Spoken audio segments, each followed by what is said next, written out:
Hey guys, and welcome to another video.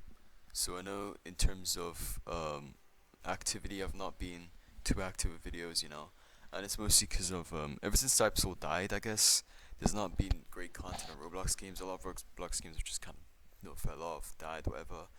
And yeah, so with Deep Poking, I guess I kind of stopped doing a lot of it and playing in general is because of my ping. The infamous 200 ping is just honestly very hard to play with, and it just gets frustrating and it's just very unrewarding because because I know how to do a lot of bosses, I know how to play the game, but with my ping it's like I'm a promo freshie every time I attempt to play the game. It's hella frustrating, so I just decided maybe I should stop deep poking until a miracle happens, maybe until they add, I don't know, Middle Eastern regions, which will probably never happen, but it's whatever. But anyways, today we're gonna be just doing a tier list about Rune Slayer. So I recently started playing this game and I have to tell you, I really enjoy this game. It's honestly gotten pretty popular too. A lot of people play it. Do I think it's better than Deep Pokken? No. But is it a bad game? No. So today I'm just gonna be doing a tier list, and unfortunately I can't do like a very good tier list without without placing. What I mean is that the magician, right? It doesn't show the sorcerer and the warlock. It just has the magician icon. So how I'm gonna do this tier list is basically kind of explain it as I go for every subclass, because in this site it kind of just shows every subclass. So I just decided to do it like that. So first up, we're gonna do Archer.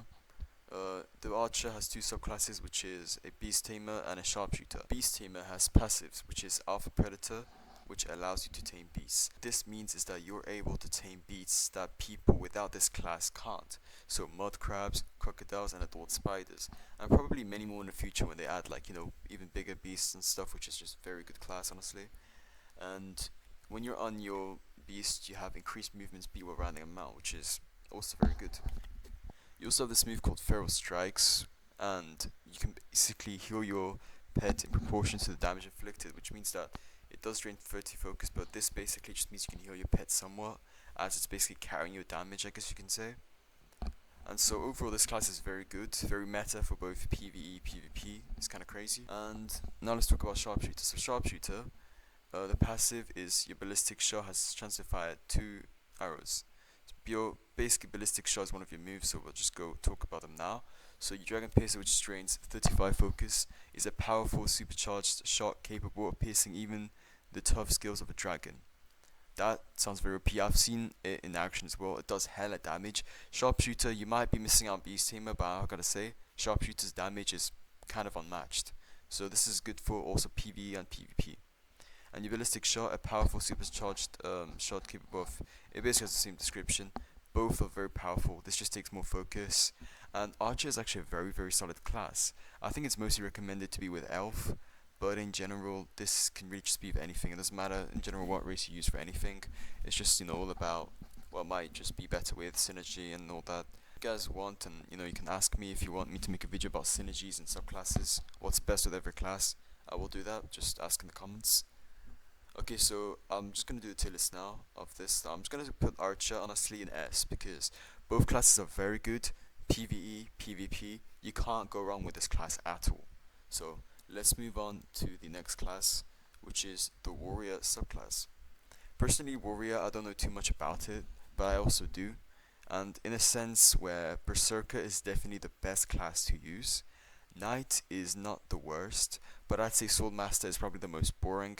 Basically, let's start with Swordmaster. So what Swordmaster really does is, when you land an attack within your field, you have a chance to gain a stack. Each stack causes your Flicker Strike to hit your primary target an additional time. But basically, Flicker Strike is just kind of a move that just dashes for enemies. And you also have a field, so what the field does is that when you place the field, right, and there's enemies all in the field and use Flicker Strike, the Flicker Strike will target every enemy in the field, and it does very good damage depending on how much stacks you've got and whatever, the flux, the passive and that. So in general, I have to say, it's not a bad class. If you pick it, you're probably gonna be doing good damage, but if you're on a more interesting class, I would probably choose Berserker or Knight. So this is the Knight's passive. Exhaust your posture to acquire temporary damage reduction. So basically, for temporary damage reduction, you exhaust your posture, as the name suggests, so you can kind of imagine what that does. So I think this passive is really just about when you block and stuff, and you just have a better posture in general.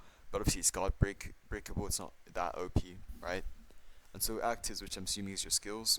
Iron Will active, you absorb a portion of damage taken by nearby party members within a certain range. I mean, I guess this is just good when you have a party, then otherwise it's probably useless. Shield Slam, slam the area around you with your shield, generating high threat. So this is sounds like a pretty good damage move. Probably going to be one of your best moves, I guess. That and Crash. So Shield Crash, charge forward with your shield, hitting and blocking anything in your way. So yeah, this is honestly basically what makes use of your shield, right? So you just kind of charge at people. Sounds like a pretty good class, I'm not gonna lie.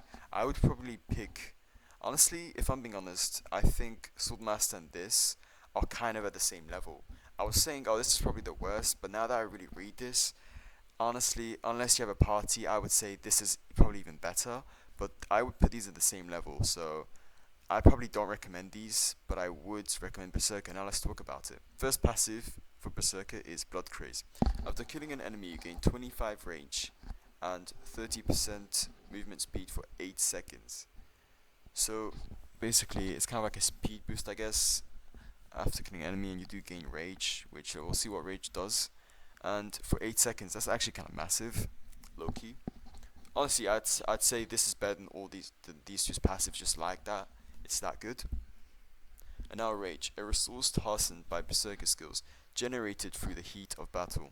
And now we have Bloodlust, gain physical damage and lifesteal based on your miss health. This basically just gives you hyper armor, and it lifesteal, so it steals health from your enemy. Okay, so for the active, which drains 20 focus and 50 rage, we got Bloodthirst. Channel your range into a devastating 2-strike attack, each blow restoring a portion of your health. So yeah, you can basically heal a lot from this class. Definitely recommend that. In Rage, enter a frenzied state, harnessing your rage to fuel relentless power. So basically this class is really just about somewhat healing, but going crazy on damage, right? Going crazy on damage. I think one of the talents, I'm not too sure which one it was, but it only kind of happens when you're on lower health. But I say in general, you can't go wrong with that. Berserker is definitely the way I'd go, because just from all of this, it just honestly negs Knight and Swordmaster. Since only Berserker is really the one worth going for, I'd have to put this an A, and to A, as Berserker carries this class in general, because honestly, Swordmaster and Knight just don't do it for me personally. I don't think I'd ever choose that. If I ever went warrior class, I would definitely 100% choose Berserker. Okay, so next we're going to be talking about the Magician subclasses. So my first thought was actually Magician, so I know a lot about these classes somewhat. So first we're going to talk about Sorcerer. So the passive is Arcane Charges. Landing a spell has a chance to grant you an Arcane Charge. So this class basically has this kind of Arcane Charges, I guess you can see as well. And I think the more charges you have, the more damage you can do. Yeah, pretty much that's what this class is, but let's just read on. So, Arcane Mend. Restore yourself using 2 Arcane Charges. I think this is supposed to be a healing move, which uses charges. So you definitely want to stack on charges so you can do your moves and stuff.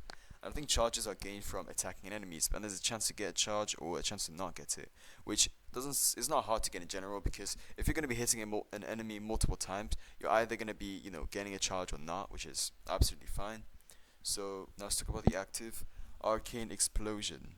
Drain 100 mana. Consume an arcane charge to unleash a powerful arcane explosion. I've actually seen this move in action. It's like this big blue beam you can kind of place, I guess, and it's got pretty good AoE. It's a pretty good damage, honestly. This class does very good damage. It's just when I get to Warlock, you guys will understand why I probably wouldn't go Sorcerer. And we have Arcane Finale, which drains 200 mana. Upon reaching maximum arcane charges, unleash them to cast a powerful final spell, delivering devastating magical energy. So this class is really just about gaining charges, having a healing passive, the passive of gaining arcane charges in general, and having 2 moves which are just very, very explosive. I guess summing it up, Sorcerer is a very good class. You can't go wrong with Sorcerer, but honestly, I still choose Warlock. So now let's go about Warlock. So Warlock is really just about gaining souls, alright? And those souls are used because you're a necromancer, you're a summoner, alright? But how do you gain souls? So, a resource obtained by creatures killed with soul steal. To gain souls, you need to use a move called Soul Steal. But how do you use Soul Steal? You need to basically use it when your enemy is low. So if you're like a low level, don't have friends to grind a bit, you want your charger so you can actually summon these beasts. The easiest way is to basically go to the Mandrake field, and as soon as you like pick the Mandrake, you gotta hold block so they don't like put you to sleep, and then you Soul Steal on them just like that, and you'll most likely one shot them because they are very weak. And that's basically sums up how to get souls. But I think the best way, I think the harder the enemy is, the more souls you gain.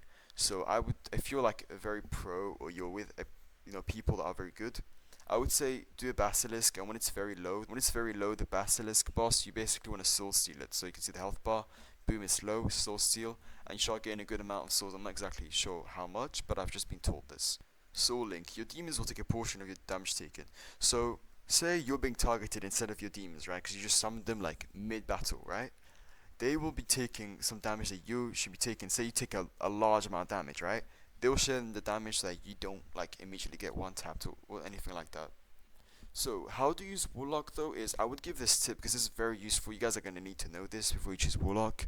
You need to basically make sure that when your beast is low, whatever one you summon, you need to sacrifice them.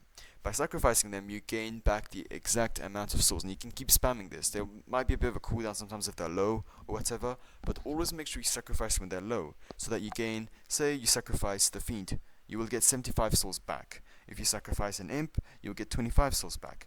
But if you let them die, you lose all of the souls that you gained, which means you have to regain the souls again. That is why I definitely recommend you keep an eye on the health, and you sacrifice when you need to. Now talking about the class where I would put Magician. Honestly, I'll put this at S, but behind Archer, only because Sorcerer isn't the best to get, because it's not as cracked as Warlock, but Warlock is honestly just an S class. But then again, you can't go wrong with Sorcerer. It's good damage, it's not terrible. If you pick it, it's not the end of the world yet again. With Archer, it's a good class. Just behind Archer, because it's a shame to miss out on Warlock, if I'm being completely honest with you. Okay, so now let's talk about the Thief subclasses, which is Assassin and Ninja. So for Assassin, the passive is Greater Initiative. Your attacks inflict greater damage when you catch your enemy off guard. So just as an Assassin you would imagine to be, would be about sneaking, which is similar to Ninja. With an Assassin, it's a lot about assassinations, and just catching an enemy off guard just does more damage. So just keep in mind to, mainly the playstyle will be like that. So that's how you have to play with Assassin. So the active is the Veil, which drains 20 focus. Veil yourself in the shadows. This move can be activated basically for as long as you want, until you find your target and you assassinate them. So this goes very well with the passive. Now you have Shadow Step. Step through the shadows to get to your target. This is very hard to predict, I guess. Somewhat hard to predict. It's very good to use when you're fighting someone, or say you already used this on cooldown. You can then use Shadow Step. Boom, catch your enemy off guard. Get them, just teleport to them and hit them like that. Gouge. Once in close range, seize a humanoid target and viciously slash the eyes, leaving them blinded. This is very cracked as well, yet again. All of the moves go very well with the passive, right? So if you use any of them, right, I'd say maybe I'd go like Shadow Step into Gouge, because you just surprise them by going to them and after gouging them. And yet again, this also works with Veil. My point is, Assassin just works very well. But I'd say, out of all the other classes we've talked about, the other ones, in terms of PvE, I don't think this is ideal for PvE, because they're NPCs, right? Gouging wouldn't work like that. It would just do the damage, but it wouldn't work crazy. Okay, now we have Ninja. Again, this is just mostly PvP, but we'll go for it. The passive, Skyrend. Successfully landing Rising Fan grants you the ability to unleash Skyrend. So this is just about getting to hit your moves. If you hit your moves, you can combo pretty much, like some kind of types or Hakado or something. The first active, which drains 20 focus, we have Shukachi. Makes your dash instant. Okay, so these classes you can tell are pretty much about speed, right? About speed, about skill. Skill somewhat, I would say, but mostly about speed. You also have Rising Fang. Deliver a swift upward slash that launches both you and your enemy into the air. Probably a very good combo starter. I'll see how PvP gets in this game, how far it gets in the game, but yeah, that's what it does. Rend. Dash swiftly through your enemies, launching them into the air upon impact. So I'm guessing this is like similar to the Knight move, where you just kind of go for everyone and just affect them. What is better out of the two classes? Probably Assassin, if I'm being honest. Have I tried these? No. So you shouldn't take my word for it. These classes work pretty similar, but they're both pretty decent for mostly PvP again. I'm gonna put this. I do want to put it at A, but I have a feeling I should either put it behind Warrior or at B. But I've not tried it, so we'll put at B. But this is only because the PvP is carrying this class, alright? Not because I'm hating on this class. It's only because I see no PvE potential, only PvP. Now let's move to the Striker. I've seen some showcases on these, and I'm not gonna lie. Personally, Striker probably isn't my kind of class at all, but it's not terrible either, so we're just gonna go for it. So Striker has two subclasses, which are Ashura and Monk. Ashura, the passive, has a passive of Wrath. Landing Ashura's Crash will give you Wrath. So basically, to land Ashura's Crash, you need to use a move called Leap Crash or something like that. And the reason I'm saying this is because you need to get them in the air. And Leap Crash, kind of like when you hit them, it gets them in the air. So as soon as you land Leap Crash, you want to then use Ashura's Crash. It's the best way to use Ashura's Crash, if I'm not wrong. So Ashura's Wrath uses your built-up Wrath to power up. So you gain more damage over time by building up more Wrath. It's kind of that kind of class, you know? Ashura's Crash, drain 20 focus. Teleport behind them to slam them back to the ground with devastating force. Can only be used upon knocking an opponent into the air. Yeah, this is basically what I was talking about. I guess I kind of just talked about it early, but this drains 20 focus, and it's basically what what it does. And it's like, it's not bad, this is pretty hard in PvP, I'd say, but definitely I'd say this class is, it's not, honestly, it just seems kind of bland, if I can say, but it does seem OP in PvP if you have the right other moves that you can get from the wizard. Monk is a subclass for the second subclass for Striker. The passive, Spirit Finisher. Activating Spirit Shift after landing a Spirit Burst finisher teleports you behind the enemy. I'd say maybe this is like how kind of Ashura works, but easier, I guess. It just seems a lot more simple. Spirit Cleanse, chance to reset the cooldown of Spirit Burst after landing a Spirit Burst finisher. Okay, so this passive, basically, if you've used Spirit Burst, I guess there's a chance for it to, the cooldown to be instantly regained, which seems pretty OP. Spirit Shift, transform your stance, embracing a new spirit form. Seems pretty cool in my opinion. Again, I've not really used this class, I can't say much about it. And then we have Spirit Burst. Unleash a burst of energy, its effect shifting with your current stance. I think Spirit Burst works based on what Spirit Shift you're using. This class honestly seems better than Ashura in my opinion, but the difference is Ashura has like a built up of Wrath, and Monk has these different kind of move variants with what Spirit Shift you're using. Does this seem good for PvE? Honestly, kind of, if you're building up damage to do more damage to the mob, if you know how to parry and feint. If you know how to do that, PvE you actually might be alright. PvP, honestly, you have to be really skilled, that might be real. And Monk just seems a lot more interesting for just PvP. I don't know how well this would work in PvE, but I have to honestly, just because the moves are harder to hit, they're very questionable for PvE, and PvP seems very good with it, but it seems kind of hard to hit, as I said. I'm going to put it behind the Thief subclass. Okay, so last we have Priest. So, Priest has only one subclass, which is Cleric. I think Priest is actually the newest class this game has at the moment, so probably add more to it. So, if they add anything that's better and it's worth mentioning, I'll maybe make a tier list update. I'll be like, in the title it's gonna be like an updated tier list or whatever, just so you guys know. So the Priest subclass, the only one is called Cleric. Passive is Angelic Wings. Chance to grant Angelic Wings after casting Holy Light or Flash Heal. I'm guessing these are the moves you get as a Priest. Active, Clarity. Focus your mind in a moment of divine clarity, making your spells cost no resources and increasing critical strike chance for a short duration. So this is basically, when you use a move, it doesn't cost any mana, I'm guessing, and it increases the critical strike chance for a short duration, as that may be, a low boost. Divine Healing. Your healing spells restore a portion of the healing to affect you. So I think this is probably heals you but gives you like a buff maybe. That's what it sounds like, but you know, I wouldn't know too much since again I've never used most of these classes, especially priest. I've not looked into it too much. All I know is it's a very good support, best support you can get. The angelic guardian. This drains 100 mana. Bless an ally with divine grace, increasing the healing received and reviving them upon death. Now that is proper cracked. If you're with a party and you're a priest of this move, and you're doing this to like, I don't know how much of allies could do this at the same time, but if you're doing this to like your most, I guess, most powerful ally who's carrying in damage, this right here is gonna be saving you guys from, like, it's gonna be the biggest clutch ever basically. And honestly, I think if you guys ever have the chance to gain a multi-class, as it's called, definitely try priest. I don't know if you'll get this awakening kind of thing. I don't think you will, but priest just has very good healing in general. So if you need to heal yourself, I would say priest is a very good subclass to go for. It's kind of hard to say since this is a PvE and PvP, and the healing carries. I'm gonna put it at the lowest B, because if you have good moves and good healing, you won't be cooked in PvP.